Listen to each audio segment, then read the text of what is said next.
les Kings ne sont pas passés loin d'une deuxième victoire en Pro 14.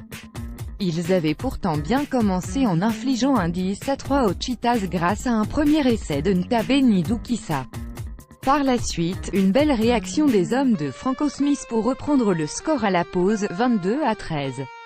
Au retour des vestiaires, le même scénario se produit avec une bonne entame de Delocco et Claesson qui franchit la ligne pour revenir à 2 points. Mais les visiteurs ne vont pas trembler et inscrire un essai par Vente qui va clore le score à 29-20 en faveur des Waratahs. Ils se qualifient donc pour les barrages et se déplaceront sur la pelouse des champions en titre, les Scarlets. Connacht, Leinster 47-10, les joueurs du Connacht ont offert une belle dernière à leur capitaine John Muldoon pour sa dernière sous le maillot vert. Face à une équipe du Leinster remaniée en vue de la future grosse échéance face au Racing, les hommes de Kieran Keane ont déroulé en inscrivant 7 essais avec notamment un doublé de Marmion et Adeolu Koun. Les joueurs du Leinster sont donc directement qualifiés pour les demi-finales où ils retrouveront le vainqueur de Munster Edinburgh qui aura lieu le 5 mai. Dragons, Scarlets, 8-33, les champions en titre ont récité leur gamme face aux Dragons. Dominateurs du début à la fin de la rencontre, ils ont inscrit 4 essais mais ont surtout fait la différence dans le deuxième acte. En menant 7-3 à la pause, les hommes de Lee Halfpenny ont déroulé en seconde période en franchissant 3 fois par Bern, 2 fois et Evans en fin de match. Les Gallois sont donc qualifiés pour les barrages à domicile où ils accueilleront les Cheetahs. Quant à eux, les Dragons finissent la saison sur une défaite à domicile.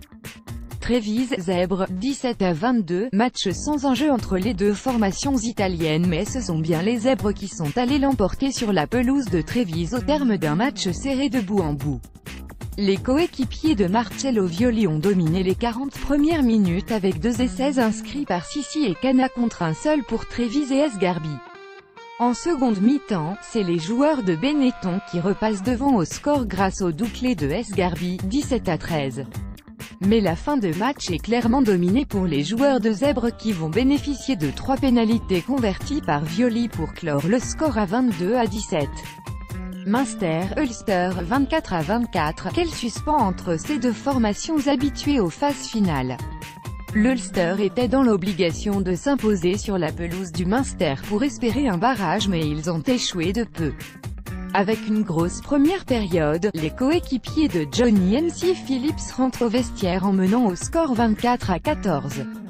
Mais en seconde mi-temps, aucun point marqué pour se mettre à l'abri et c'est les Munstermen qui vont en profiter pour marquer un essai et une pénalité pour clore le score à 24-24 et priver les joueurs de l'Ulster de phase finale. Les Irlandais recevront donc Edinburgh samedi pour accéder aux demi-finales et rejoindre Glasgow. Cardiff Blues, Osprey, 23-26, match sans enjeu entre deux formations du ventre mou du classement. Et c'est encore une victoire à l'extérieur en cette dernière journée de Pro 14.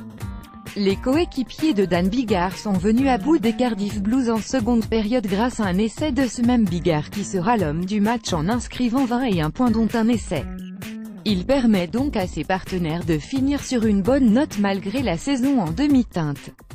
Edinburgh, Glasgow Warriors, 24-19, match couperet pour Edinburgh qui était obligé de s'imposer face au leader du classement pour pouvoir disputer les barrages de ce Pro 14. C'est chose faite. Dans une première mi-temps serrée, c'est les locaux qui mènent avec un score de 21-14. Mais en seconde période, Glasgow refait surface et va faire trembler leur adversaire du jour en inscrivant un essai à 10 minutes du dénouement. Mais les joueurs d'Edinburgh vont tenir et remporter leur place en barrage où ils iront défier le Munster sur ses terres. Pour Glasgow, la demi est assurée et ils recevront le vainqueur de ce match.